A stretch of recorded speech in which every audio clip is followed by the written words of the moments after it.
సుమన్ టీవీలో మీ business promotions కోసం ఈ కింది నెంబర్ను సంప్రదించగలరు.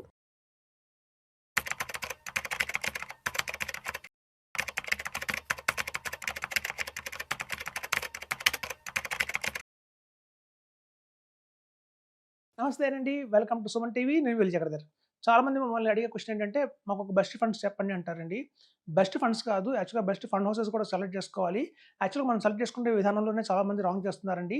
ఒక మంచి ఎగ్జాంపుల్‌తో చెప్తాను మీకు చూడండి. సపోజ్ ఒక హాస్పిటల్ ఉంది. చాలా ఫేమస్ హాస్పిటల్ మన హైదరాబాద్‌లో ఉందనుకుందాం. ABC hospital. సో, ఆ ఏబీసీ హాస్పిటల్‌లో ఒక మంచి డాక్టర్ ఉన్నాడు. డాక్టర్ అభిరామ్ అనుకుందాం. సో, ఒక మంచి కార్డియాలజిస్ట్ ఆయన. చాలా ఆపరేషన్స్ చేశారు. సక్సెస్‌ఫుల్‌గా ఉన్నారు. ఆ హాస్పిటల్‌కి మంచి గుర్తింపు తెచ్చారు. ఆయన వల్ల హాస్పిటల్ కూడా మంచి పేరొచ్చింది. నంబర్ 1 పొజిషన్‌కెళ్ళిపోయింది. సో, అట్లా అభిరామ్ ఒక 8 ఇయర్స్ పనిచేసిన తర్వాత హాస్పిటల్‌లో నుంచి వేరే హాస్పిటల్‌కి మూవ్ అయ్యాడు అనుకుందాం. ఎక్స్‌వైజెడ్ అనే హాస్పిటల్‌కి మూవ్ అయ్యాడు. ఎప్పుడైతే ఎక్స్‌వైజెడ్ హాస్పిటల్‌కెళ్ళాడో, అక్కడి నుంచి ఎక్స్‌వైజెడ్ హాస్పిటల్ కూడా చాలా బాగా పేరొచ్చింది. ఆయన కూడా దగ్గర దగ్గర 8 ఏళ్ళు అందులో వర్క్ చేశాడు. సో, అలా ఓవర్‌గా చాలా ఏళ్లుగా పనిచేసిన డాక్టర్ కొన్ని వేల ఆపరేషన్స్ చేసిన తర్వాత ఆయన బయటికెళ్ళిపోతారండి. ఆ హాస్పిటల్స్‌లో పనిచేయరు ఇంక మేరకు ఆయన సొంతంగా డాక్టర్ అభిరామ్ కార్డియో స్పెషాలిటీ అని పెట్టుకున్నాడు. సొంతంగా హాస్పిటల్ పెట్టుకున్నాడు. సో, ఇప్పుడు చూడండి మీ ఫ్రెండ్స్ ఎవరన్నా వచ్చి మిమ్మల్ని ఒక బైపాస్ సర్జరీ చేయించుకోవాలనుకుంటున్నాను. మీరు ఒక మంచి అడ్వైస్ ఏంటంటే చాలామంది 99% ఏం చేస్తారంటే ఆ పేరున్న ఏబీసీ హాస్పిటల్‌కెళ్తారు. పేరున్న ఎక్స్‌వైజెడ్ హాస్పిటల్‌కెళ్తారు గానీయండి, ఈ డాక్టర్ అబ్రహాం కార్డియాలజీకెళ్లరు. ఎందుకంటే బ్రాండ్ చూస్తారు. ప్రతి ఒక్కళ్ళు చూసేది ఏంటంటే బ్రాండ్, బ్రాండ్, బ్రాండ్. ఈ బ్రాండ్ వల్ల లాభం ఉండదండి. యాక్చువల్‌గా అందులో ఉన్న పర్సన్ ఎవరో చూడాలి మనం. ఆ పర్సన్ టాలెంటెడా కాదా? ఆ డాక్టర్ టాలెంటెడా కాదా అని చూడాలి. అలాగే మమ్మల్ని లాంటి వాళ్ళని ఎవరైనా రికమెండ్ చేస్తే అడిగితే మాత్రం మేము డాక్టర్ అభిరామ్ దగ్గరికి వెళ్ళమని చెప్తాము. ఎందుకంటే మేము ఆ హాస్పిటల్స్ పేరు చూడము. అది ఏబీసీ హాస్పిటలా, ఎక్స్‌వైజెడ్ హాస్పిటలా చూడము.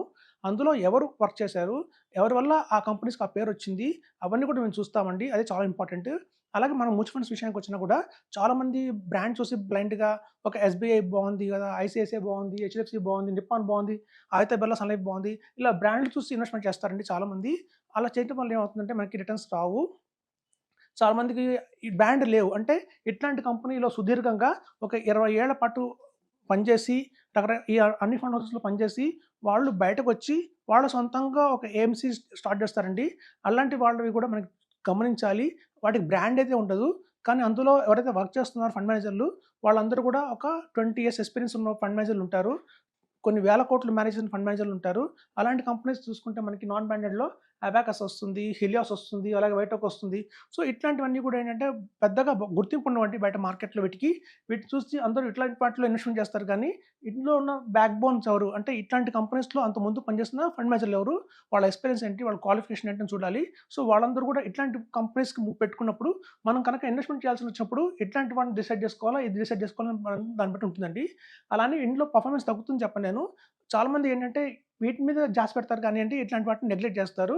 అలా కాకుండా ఫండ్ మేనేజర్ ఎవరని చూడాలి మోస్ట్ ఇంపార్టెంట్. ఎందుకంటే టాలెంట్‌ని నమ్ముకోవాలి. స్టాక్ మార్కెట్‌లో ఎప్పుడైనా చూడండి, మన ఫండ్‌ని మేనేజ్ చేస్తుంది ఈ ఎస్‌బీఐ, ఐసీఐసీఐ కాదు. అందులో ఉన్న ఫండ్ మేనేజర్. సో, మనం ఎలా కంపేర్ చేయాలంటే, ఇందులో ఉన్న ఫండ్‌ని మీరు తీసుకుంటున్నారు. దాని ఫండ్ మేనేజర్ ఎవరు? ఆయనకి ఎంత ఎక్స్‌పీరియన్స్ ఉంది? అలాగే వీటిని రన్ చేస్తున్న ఫండ్ మేనేజర్ ఎవరు? ఆయనకి ఎంత ఎక్స్‌పీరియన్స్ ఉంది చూడాలి. అలా కంపేర్ చేసుకున్న తర్వాత మీకు ఒక ఐడియా వస్తుంది. ఎలాంటి ఫండ్స్ తీసుకోవాలని చెప్పి. కాబట్టి ఊరికనే మనం బెస్ట్ ఫండ్స్ అని అడగకండి. ఎందుకంటే చూడండి ఫండ్స్ అనేవి మారిపోతూ ఉంటాయి. మేము 20 ఇయర్స్ నుంచి ఇదే ఫీల్డ్‌లో ఉన్నాము. ఒక 5 ఇయర్స్ బ్యాక్ ఉన్న ఫండ్స్ అందరిని డౌన్‌లో ఉన్నాయి ఇప్పుడు. అలాగే ఇవాళ డౌన్‌లో ఉన్న ఫండ్స్ రేపొద్దున అప్‌లోకెళ్తాయి. చాలామందికి ఎందుకు రిటర్న్స్ రావట్లేదు. ఒక ఈవెన్ 5 ఇయర్స్ మ్యూచువల్ ఫండ్స్ వేసాము. ఎస్ఐపి వేసాము. 10 ఇయర్స్ లంసమ్‌గా పెట్టారు చాలామంది. మాకు తెలిసిన వాళ్ళందరూ కూడా క్లయింట్స్ కొంతమంది పెట్టుంటారు. 2010లో, 2015లో పెట్టుంటారు. ఇవాళ 2025 వచ్చింది. కానీ రిటర్న్స్ చూస్తే మాత్రం 8%, 9%, 11% ఉంది. వాళ్ళు పెట్టినప్పుడు అవన్నీ టాప్‌లో ఉన్నాయి. కానీ మెచ్యూరిటీ వచ్చేటప్పుడు అన్నీ బాటమ్‌కెళ్ళిపోయినాయి. సో, మనం ఇన్వెస్ట్ చేసేటప్పుడు ఆ ఫండ్స్ టాప్‌లో ఉండొచ్చు కానియండి.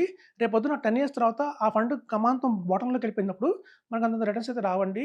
మనం చాలా పోర్ట్‌ఫోలియోస్ చూసాము. ఈవెన్ 15 ఇయర్స్‌కి కంటిన్యూయస్‌గా ఉన్న ఫండ్స్ కూడా చూస్తే హార్డ్‌లీ 11% కూడా ఇవ్వలేదు రిటర్ను. కానీ 15 ఇయర్స్ బ్యాక్ అవన్నీ కూడా ఇండియాలో నంబర్ ఆఫ్ ఫండ్స్ ఉన్నాయి. సో, అలాంటి ఫండ్స్ అన్నీ డౌన్ ఫాల్ అవుతూ ఉంటాయి. అలాగే చూడండి కొన్ని కొన్ని కన్సిస్టెన్సీ ఉంటాయి కొన్ని ఫండ్స్. అవి ఎప్పటికీ నంబర్ 1 కావు. అలానే బాటమ్ కూడా వెళ్ళిపోవు. కన్సిస్టెన్సీ‌గా యావరేజ్‌నెస్ ఇస్తుంటాయి. సో, అలాంటి ఫండ్స్ కూడా సెలెక్ట్ చేసుకోవాలి. సో, కేవలం బ్రాండ్‌ని బ్లైండ్‌గా నమ్మి బ్రాండ్‌లో ఇన్వెస్ట్‌మెంట్ చేయకండి. ఫండ్ మేనేజర్ ఎవరో చూడండి మెయిన్‌గా. సో, ఆ ఫండ్ మేనేజర్ అతనికి ఉన్న ఎక్స్‌పీరియన్స్, అతను ఎలాంటి స్ట్రాటజీ వాడుతున్నాడు. ఇవన్నీ కూడా మనం పరిగణలోకి తీసుకున్న తర్వాత మనం ఇన్వెస్ట్‌మెంట్ చేస్తే కనుక రిటర్న్స్ అయితే భారీగా వస్తాయని చెప్తాను. అలాగే చూడండి టాక్సేషన్ కూడా చాలా మంది అనుకుంటారు. ఒకవేళ కనుక నేను ఫండ్ హౌస్ నుంచి మారిస్తే, ఒకవేళ ఇట్లాంటి ఫండ్స్‌ని ఓకే. నేను 20 ఇయర్స్ నుంచి ఇన్వెస్ట్‌మెంట్ చేస్తున్నాను, 15 ఇయర్స్ ఇన్వెస్ట్‌మెంట్ చేస్తున్నాను. కానీ కనుక ఈ రిటర్న్స్ కనుక ఇప్పుడు కనుక నేను ఫండ్ హౌస్ మారిస్తే కనుక నాకు టాక్సెస్ పడతాయి అనవసరంగా అనుకుంటారు. చూడండి, మనకి ఒక చోట మనకు ఉన్న ఎగ్జిస్టింగ్ ఫండ్ 9% రిటర్నిచ్చింది, 11% రిటర్నిచ్చింది. కానీ వేరే ఫండ్ మనకు కనిపిస్తుంది ప్రామినెంట్‌గా 16% రిటర్నిచ్చినప్పుడు ఇట్ల నుంచి ఎగ్జిట్ అయ్యి ఇట్లోకి వెళ్ళడం తప్పు లేదండి. ఎగ్జిట్ వర్డ్స్ చూసుకొని, అలాగే కనుక మనం కనుక టాక్సేషన్ పడుతుంది, ఒకవేళ ఫండ్ మారిస్తే కష్టము అనుకోని కనుక అలాంటి పాస్ట్ లో పర్ఫార్మెన్స్ ఉన్న ఫండ్స్‌లో మనం కంటిన్యూ అయితే మాత్రం మనకి లాంగ్ రన్‌లో అయితే మనకి పెద్ద ఇంపాక్ట్ అయితే వస్తుందండి. ఈవెన్ చూడండి, ఒక 50 లాక్స్ కనుక ఈవెన్ మనం చూసుకున్నాం. 50 లాక్స్ కనుక మనం ఒక మంచి ఫండ్స్‌లో పెట్టి కనుక ఒక 20 ఇయర్స్ వెయిట్ చేస్తే అదే మనకి చాలా పెద్ద అమౌంట్ అవుతుందండి. ఈవెన్ 20 సీఆర్ దాకా అవుతుందండి ఒక 20 ఇయర్స్ హారిజన్‌లో. చూడండి, అలా కనుక మనం కనుక 8%, 12% ఇచ్చే దాంట్లో చూస్తే ఈవెన్ ఒక 50 లాక్స్ ఇన్వెస్ట్‌మెంట్ మనకి 12% రిటర్న్ ఇచ్చిందనుకుందాం. అది చూస్తే మాక్సిమం 4.9 క్రోరే అవుతుంది. సో, ఇద్దరు చూద్దామండి, ఇక్కడ ఇద్దరు ఉన్నారు. ఒకళ్ళు 50 లాక్స్ పెట్టారు. కానీ 12% రిటర్నే తెచ్చుకున్నారు 20 ఇయర్స్‌లో యావరేజ్.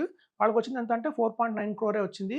అదే కనుక కొంచెం బాగా ఇన్వెస్ట్‌మెంట్ చేసి ఒక మంచి పోర్ట్‌ఫోలియో డిజైన్ చేసుకొని 20% అబోవ్ వచ్చిన దాంట్లో పెట్టుకుంటే కనుక మనకి 20 సీఆర్ వచ్చింది. ఆ మాత్రం చూస్తే 15 క్రోర్స్ డిఫరెన్స్ వచ్చేసింది.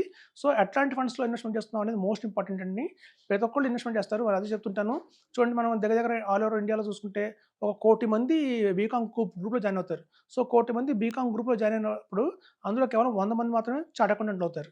సో, అట్లాగే ప్రతి ఒక్కళ్ళు ఎస్ఐపీస్ చేస్తారు. ప్రతి ఒక్కళ్ళు మ్యూచువల్ ఫండ్స్‌లో ఇన్వెస్ట్‌మెంట్ చేస్తారు. కానీ ప్రతి వాళ్ళు కోటీశ్వరులు అవుతారంటే అవ్వరండి. సో, ఎవరైతే పట్టుకుంటారో, క్యాచ్ చేస్తారో నాలెడ్జ్‌ని, టాలెంట్‌ని పట్టుకుంటారో, ఆ టాలెంట్ పట్టుకున్న వాళ్ళకి కోటీశ్వరులు అవుతారని చెప్తున్నానండి. Thank you.